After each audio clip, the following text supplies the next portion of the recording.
Hello everyone, welcome to Historical Perspective. Now last week on the show you may have noticed that I sort of casually mentioned that I had my master's degree in history. To get a master's degree, one may know that you have to write a master's thesis. And what did I write my master's thesis on? Well, it's not this book, and it's really not the whole war. I just wrote it on the peace treaty, the Treaty of Ghent, on the War of 1812. And this is an excellent book by Professor Donald R. Hickey. I recommend you pick it up if you don't know anything about the war. It covers the basics very nicely. But here's the thing, is a lot of people don't know anything about the War of 1812. I mean, it seems like sort of a forgotten historical moment. In fact, the subtitle of this book is A Forgotten Conflict. Why is the War of 1812 so forgotten in American history? Why is it something that hasn't really resonated like other wars, like the Revolutionary War, like the Civil War, like World Wars I and II, Vietnam? Maybe even the Spanish-American War has more reverberance through history than the War of 1812. Well, whatever the reason, we certainly have forgotten it in some ways. But I'm here today to tell you 4 important things that the War of 1812 resulted in that you need to know about. Point number 1, the United States was finally able to extricate itself from European affairs. Now here's the thing about the post-revolutionary period. The United States didn't really free itself from the British or the French. Remember, the French largely helped the United States win its independence from the English, and well, they expected an alliance as a result. And shortly after the Revolutionary War, of course, the English and the French went to war in the Napoleonic Wars, and they constantly kind of tried to court/press/take advantage of, use the United States to their advantage in the war. I mean, they were looking for any edge they could over their opponent. So as the British and French battled it out, the United States found itself constantly in the middle. In 1798 and 1799, under the presidency of John Adams, we had the quasi-war with the French, where our Navy and their Navy duked it out in a near war that John Adams refused to actually declare. It was a lot of battling, but no actual war. In fact, a peace treaty was finally reached just before John Adams left office in 1800, so the war was called off in a sense. And then under Thomas Jefferson, the British became the major antagonists over issues of impressment and territory on the borders, of course naval issues and trade, the fact that the British were carrying out trade to the French when it was lucrative for some of the southern states.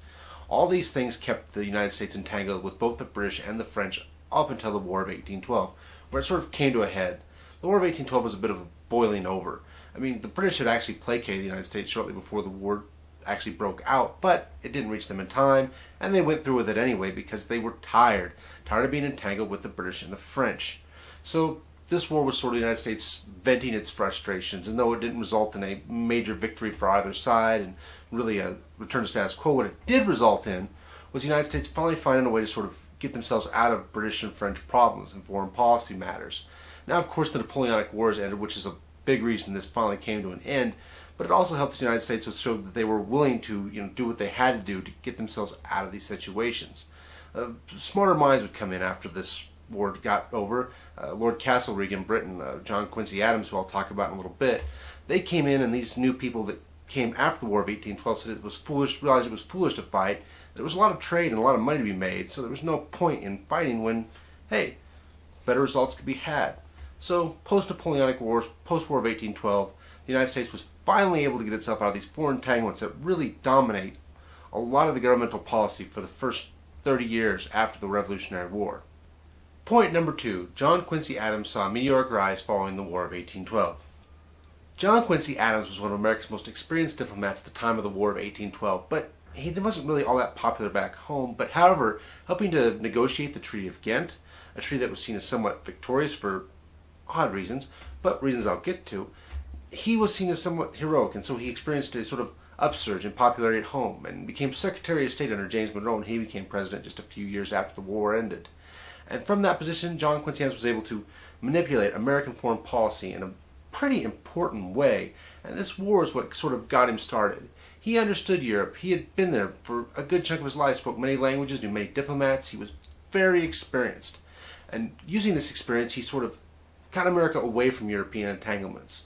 He worked with Lord Castlereagh, who he sort of saw eye to eye with on a number of issues and understood trade and shipping and all these sorts of things, and was able to get America away from European entanglements, of wasteful expenditures, wasteful experiences and wars, and the United States was able to spread out, sort of create its own nation, because Adams helped do that by creating a very good foreign policy. Adams was sort of replacing someone he helped negotiate the treaty with, Albert Gallatin, originally a Swiss citizen. He had been considered sort of America's expert on Europe because he was from Europe. He'd lived in America for a long time, but he still knew Europe pretty well. And Adams sort of stepped into that role and did a pretty good job. He became the foremost author of one of the most interesting American diplomatic policies ever to exist, the Monroe Doctrine. Now, James Monroe is on it. Yeah, his name, he was president, so he gets credit a lot of times. But most people realize now that John Quincy Adams was largely the author of it. And what the Monroe Doctrine allowed is the United States to sort of live in its own territory, expand in its own ways, and become its own nation. As I said before, for these first 30 to 40 years, it was pretty much what the United States did based on what Europe did. Now it's time to become its own nation, and really, the Monroe Doctrine and John Quincy Adams' policies allowed that to blossom. Point number 3, the rise of Andrew Jackson. Andrew Jackson had a reputation in his home state of Tennessee before the War of 1812. People around there knew him. He was known as a tough politician, a good military leader. He had been fighting the Indians for a number of years and was considered an excellent Indian fighter. But it was really after the War of 1812 that he gained a national reputation. And he did that with the Battle of New Orleans. Now, in 1814, the war went pretty bad for the United States. The British had been freed up. They had a lot more forces to send over, and so they burned Washington, D.C. They trounced a number of the coastal fortifications. Now, they did lose the battle at Fort McHenry after burning Washington, but for the most part, they were pretty much crushing the United States. They weren't really having a successful invasion, but they were demoralizing the United States in many ways. Now, on December 24th, 1814, the United States and the British signed the Treaty of Ghent, which ended the war. However, this information did not reach Andrew Jackson and General Pakenham on the British side to stop the Battle of New Orleans, which took place in January of 1815, the first week of January to be exact. The battle was a rout. Andrew Jackson beat Pakenham in every way. The scouts Pakenham hired Andrew Jackson had them as spies. He knew the territory better. He had better fortifications. He was better prepared for the battle. Just crushed Pakenham. Pakenham was killed in the battle himself. The British were routed. They were sent running out of Louisiana territory at the time. The British were just crushed in the battle, and Jackson was a hero. Now, here's what also happened. The news of the treaty arrived at many places in the United States at the same time as the news of the Battle of New Orleans. So these two things put together, even though they didn't have anything to actually do with each other, made people think Andrew Jackson won the war, the British quit the war. That's all there was to it. Since he had beat them at New Orleans, they decided they didn't want to fight the United States anymore, and they got a treaty. Even though they'd been negotiating the treaty since the summer of that year, the United States and the British, really didn't consider New Orleans, but it seemed like to American citizens, these two things went hand in hand. Andrew Jackson wins, the United States wins. So Andrew Jackson becomes a national hero. Many people played up the mythos, including John Quincy Adams, who I mentioned earlier, because it was advantageous to make it seem like, well, the United States had actually won the War of 1812 because Andrew Jackson had beat them. So yes, Jackson, who had become one of the most pivotal presidents in all of the United States history when he was elected in 1828, really got his claim to fame right here at New Orleans, gained national recognition. This is the single event that you could point to in his rise to fame and fortune. Point number 4, the Federalist Party was destroyed. As you may well know, the United States has always run on a two-party system, largely two parties vying for power. Today, it's the Republicans and the Democrats. Well, back at the beginning of the United States, the two parties that formed were the Federalists and the Democratic Republicans, Thomas Jefferson's group and what would be considered John Adams' group. Now, here's the thing with the Federalists. They were very pro-British. They were Anglophiles in many ways. They traded a lot with the British. They had a lot of shipping. And so they were very opposed to the War of 1812. And they had slowly been fading in power. The population concentration wasn't really in New England where their power base was. And so they were struggling and they couldn't really stop the tide that started the war. And they really were against it. They were frustrated with the War of 1812. So much so that they held a convention called the Hartford Convention. And this convention considered many things. Now, many people thought going into the convention what they were really considering was New England seceding from the Union. Yes, long before the Civil War, long before the Southern secession, this was New England seceding from the Union because of the War of 1812. Now, when they actually got to convention, they became a lot more moderate. They weren't actually going to secede. They were going to demand some amendments, some changes to the Constitution, some things that would empower them a little bit, make them feel a bit better about their position in the United States. And they were just making demands about, what they wanted, what they needed, what they felt they deserved as the New Englanders of the United States, the Federalists, the minority at the time. Once again, coincidental events. The Hartford Convention took place in late 1814, early 1815. So Americans get news of the end of the war, New Orleans, Hartford Convention. All come at the same time. So what the United States Americans, what the Americans receive for news is, we won New Orleans, the war is over, we won the war, the New Englanders wanted to betray us to the British. That's how it looked.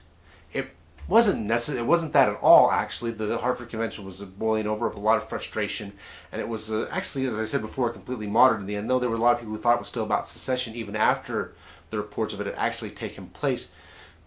But it looked really bad. It looked like they were trying to betray the United States at the exact moment the United States won. So that was it for the Federalists. They were no longer in power. John Quincy Adams was now a Republican, the son of the most famous Federalist, John Adams. John Quincy Adams wanted nothing to do with that party. They were done. They were destroyed. It would start what was called the Era of Good Feelings, where there were no parties, actually, for a number of years following the War of 1812, with the Federalists being completely destroyed. Now, it didn't last long. By 1824, there was sort of a party split that would become official by 1828. But at the time, the second party in the United States was completely annihilated by this extremely poorly timed convention. And as I said, it's not what it seemed. It was actually much more moderate than many people thought it had been. But the timing of the news just couldn't have been worse. To come when it felt like the United States had won the war. Even though the United States didn't really win the war, everything went back to status quo, and it was just a way to sort of separate ourselves from the British. Many people call it a second war of independence because the United States sort of finally unentangled themselves from many British problems with the war. But most Americans, it just looked really bad, and so the Federalists were discredited in every way following the Hartford Convention, and the two-party system for a short period, for less than a decade, but a short period, was completely destroyed in the United States because the second party was annihilated by this horribly timed news. So there you have it. There are some things about the War of 1812 that are important to American history, and I hope that gives you a little historical perspective.